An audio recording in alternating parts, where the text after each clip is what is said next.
What's up, guys? It's your boy Darskin, and today we are going to be doing a pre-release tier list for Pokemon Unite. Now, before we get into the video, I do want to just say that this is my opinion, and these are going to be my thoughts based off me playing the beta for, however long I did. So, if there is a character that you think should be ranked higher, or there's a character that you think should be ranked lower, that's perfectly fine.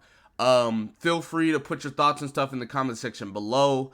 I'm not about to argue with nobody over what I think. So, I mean, if y'all want to have a conversation, that's fine. But I'm not having no debates and stuff like that about, my thoughts and opinions on the Pokemon. So I'm just putting that out there because I know, some people get crazy over tier lists. Anyway, but yeah, so we're going to be going over every Pokemon except for Zorora, because Zorora was not in the beta. And then I know Blastoise was in like an earlier beta or something like that, but I didn't play that beta. So we're not going to be talking about Blastoise either, but we're going to be talking about every other Pokemon and just my general, thoughts and opinions on them each. And then I might move them around and stuff at the end, simply because, I got to go through all of them and just see how I feel and stuff like that. But anyways, starting off, we will go with Absol. I'm going to be up front. Absol as a character, I don't know about y'all, but I think Absol is S tier. As far as in the beta, I feel like him as a Pokemon was just super solid. You could obviously upgrade into that double dash. The ult was really nice. I feel like overall the kit was really well done. You could be a laner or a jungler, and the Pokemon just felt really fluid. I think it's an S rank. Does really good damage, has good speed, isn't too slow or anything like that. Overall, so I'm going to give Absol an S rank. Moving on, we're going to be talking about Ninetails. I think she is... I'm going to say A tier. And the reason why I say A tier is because her slows and her freezes are really, really good. She also does good damage. I definitely don't think she's S tier for a couple of reasons. Number one, there is a spell in the game called Cleanse. What is it called? Cleanse? It's called like Full Heal. But what it does is it removes all debuff effects, and then you can't be affected for a short time. And that's like a pure counter to Ninetales. And this is the thing, right? I know a lot of people are going to say, oh, well, not everybody's going to take that. But my thing is, like, if you're any unit that does a lot of damage, you're probably going to be taking Full Heal a lot of the time. So, it's like a direct counter to Ninetales, number one. But then on top of that, like I said, she does good damage. She doesn't really have a whole bunch of escapes. So it's like if you lock her down or if you, just beat her down, she's not really going to have a lot of, she kind of just dies. She's also squishy, so there you go. Whereas with Absol, like I said, he has a dash, and then you can upgrade it into a second dash as well to get in and get out, things like that. So, there you go. Moving on to Charizard. Now, when I first played, I thought Charizard was busted. I thought he was like, oh my goodness, broken.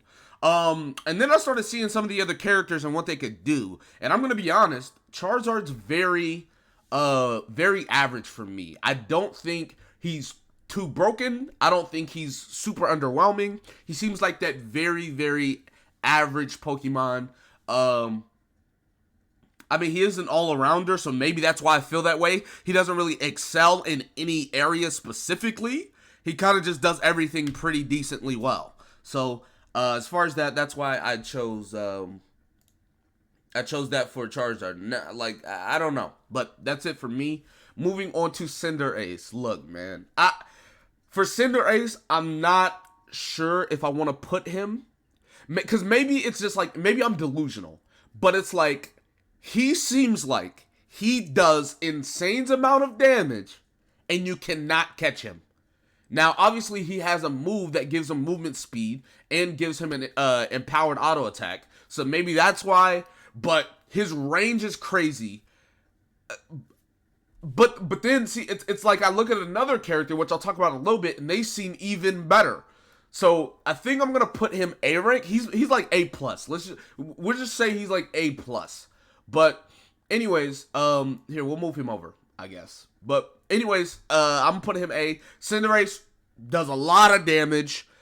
He doesn't, well, he has a dash, but then once you upgrade it, it's not a dash anymore. Kinda, so it's like, he kind of loses his escape tool. But his kite ability is crazy because his dash upgrades into like a kick off of their face, or you can, and then you can upgrade into the movement speed buff as well. So there you go. Now, we're going to get into, which a lot of people might like him. I feel like this is a pretty niche pick. As far as what I've seen and what I've played of this character, I didn't like the character. And maybe it's just because of the character. But Cramorant, I think is how you say their name, is C tier for me. Now, instead of having a 3-hit auto attack, I believe their auto attack is a 4-hit auto attack. I think I might want to put him B tier. I'm not really sure. I didn't play a lot with this character, for the record, because I know there's going to be somebody that's a Cramorant one-trick, and they're like, bro, he's the most broken thing in the game. For whoever that, I want you to know I did not use this character that much, and I didn't see this character that much. But from what I saw and what I played myself, doesn't seem like a super crazy pick or anything like that, in my opinion. But yeah, there you go. Now that we've done that, I do want to go on to Crustle. Crustle would be like an A tier, S tier pick. But the reason why I put him B tier is because once you play him, he can be very, very good as a unit. Simply because he's so tanky. He does have a couple of things that disrupts the battlefield, I guess you could say. But I just don't think he's better than some of the other tanks in the game. So it's like I can't put him above them. Moving on to Eldegoss. I'm going to put Eldegoss A, and the reason why I'm going to put A is because Eldegoss is one of the only Pokemon in this game that can heal. And number one, it's a heal, and I'm pretty sure it's AoE, and they give a movement speed buff. Like, to the team. Not to themselves, to the team, right? So, between healing your team and a movement speed buff to your team, which is something no other Pokemon can do, it's a very limited resource, number one. But number two, it brings in that raw support capability, right? Because there are a lot, like Crustle would be considered a pure tank. He's pretty much just tanky. He tanks damage. That's it, really. Now, obviously, he has moves and stuff that he can utilize, but I'm just saying he's super tanky. That's what he does. There's other tanks that aren't as tanky, but do other stuff. Yeah, so with Eldegoss, it adds that pure support type of role, you know, which I've always loved. And a lot of people probably don't think Eldegoss is super high on the tier list, but I feel like Eldegoss is probably going to be a meta character simply because of what she brings to the team. And I'm saying she and he for these Pokemon, but I mean, like, they could be anything. Anyway, Garchomp. I have Garchomp. I want to put him A. But the thing is, Garchomp's early game is so bad. If he doesn't make it to late game, he is just horrible. Which, I mean, it just depends, right? Because, like, if you factor in the early game, he's a B rank character. But if he makes it to late game, he becomes A rank. It's that type of thing. So I'm definitely not going to put him A rank simply because his early game is so horrible. It takes him a lot longer to evolve and to get his levels and stuff like that. But once he does get online, he becomes a monster. I'm going to be honest. Gengar. A lot of people rank Gengar low, but I definitely think he's A rank.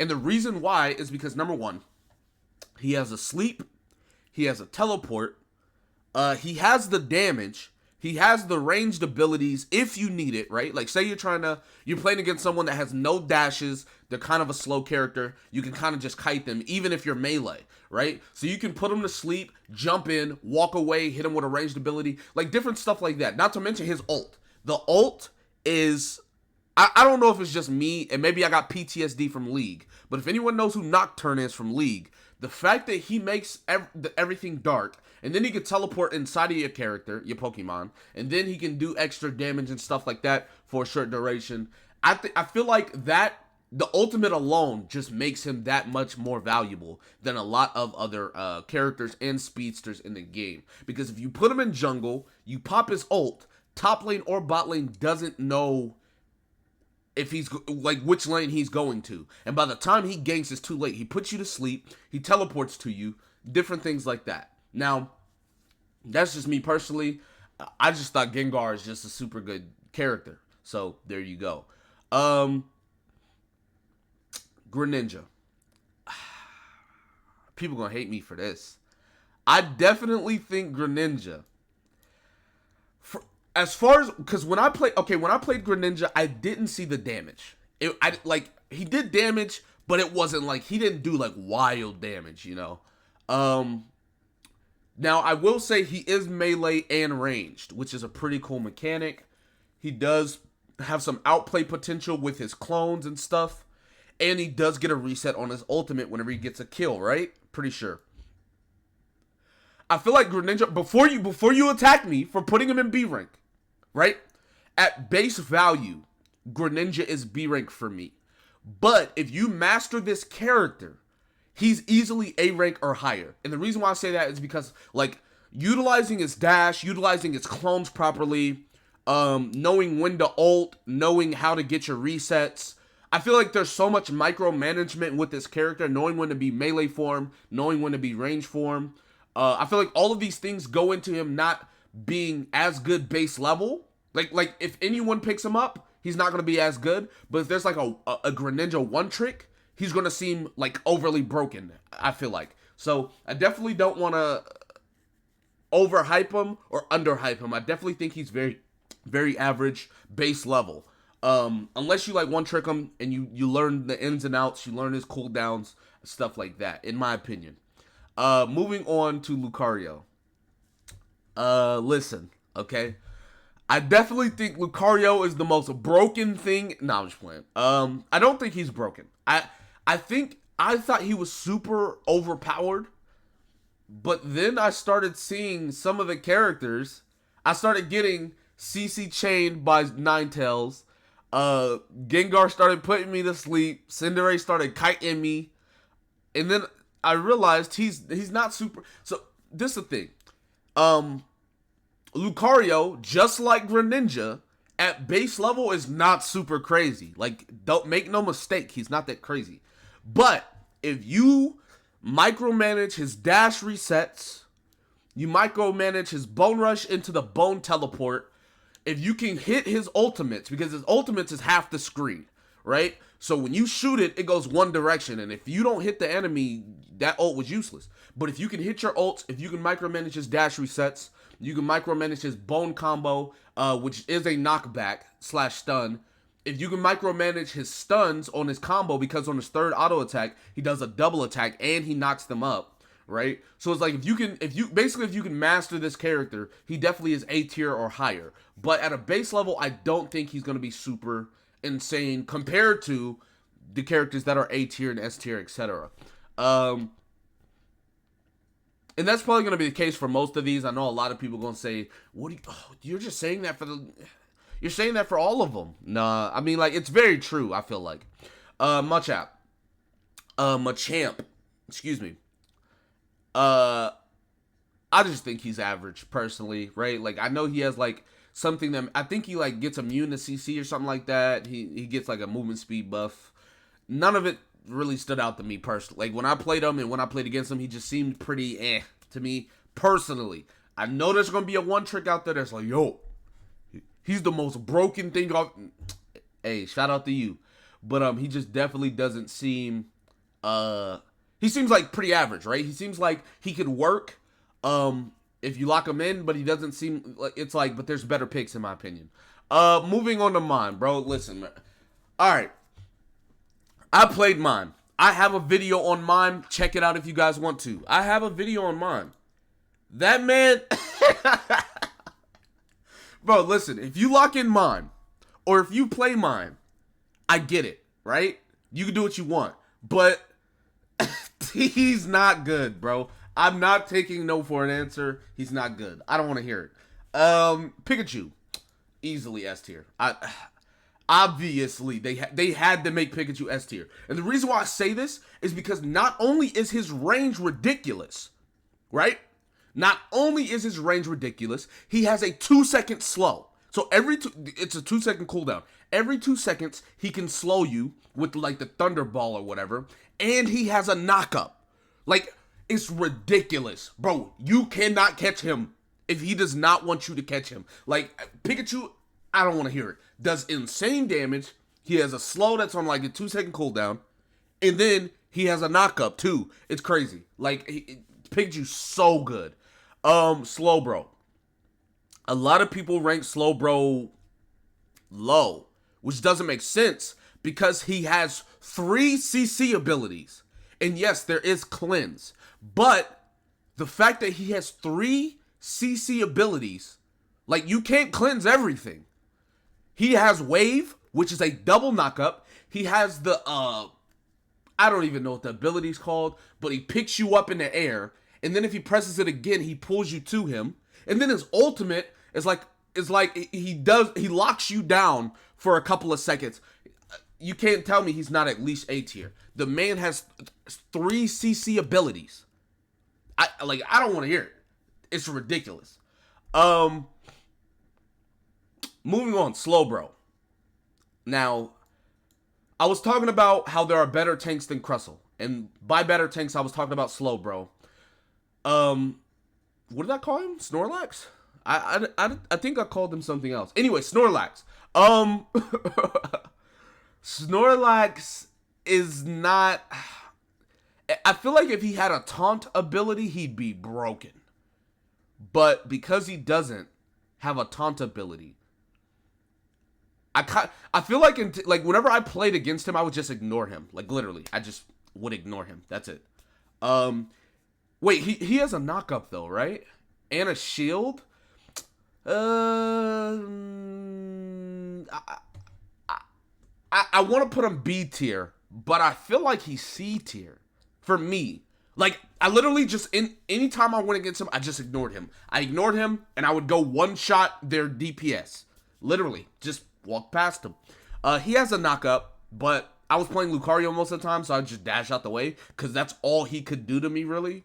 He has a shield, but I could just dash around him or whatever, and I didn't really have any projectiles like that, so I don't know. He just seems not, like, it's like, I feel like you just pick Crustle over him, and then it's like, if you want a CC, you would pick Slowbro instead of him. So it's like, if you wanted a pure tank, you'd go Crustle, and if you wanted someone that could, CC, you'd go Slowbro, in my opinion. I don't know. Talonflame. I'm almost certain he does the most damage in the game. I'm almost positive. Bro, I was playing a game. I didn't see him. The next time I saw him, I was dead. I'm almost certain he does the most damage in the game. Like, off that alone. Yo, like, if you can't hear it, I got PTSD. Bro, he can jump in the air, and, like, you can't attack him. And then when he comes back down, like, I just think he's really, really, really good. I'm going to be honest. I think he's a really good character. I don't have to say anything else. He does dumb damage, really good kit to play around his damage. That's it. You put a tank on his team, he's probably just going to solo carry. Ivysaur seemed very mid to me. He didn't seem like super crazy or anything. Seemed very mid to me. He had like he had like the beam. He had the leaf thing. Like, he just didn't stand out at all. So, I mean, that's... I don't know what y'all want me to say about that. Or Venusaur. I call it Ivysaur. Anyway, Wigglytuff. Wigglytuff, I feel like it's C tier. But before I say that, I definitely feel like Wigglytuff is one of those weird type of characters that you can make work, but it's going to take you knowing the kit a lot better to make it work. Otherwise, it's not going to work. You're kind of just going to enter team. It definitely seems like one of those characters. So, yeah. Anyways, that is my tier list. I could potentially, move, Machamp up or Snorlax up or something like that. But I feel like this is a pretty decent tier list. Once again, this is my, this is my opinion. So if you don't like it, I get it. Cool. I know people probably gonna dislike the video. That's just how tier lists go. But anyways, let me know what you guys think in the comment section below. And that'll be about it for this video. Be sure to give it a like, subscribe to the channel if you're new, and all that jazz. And I will see you guys next time. Peace.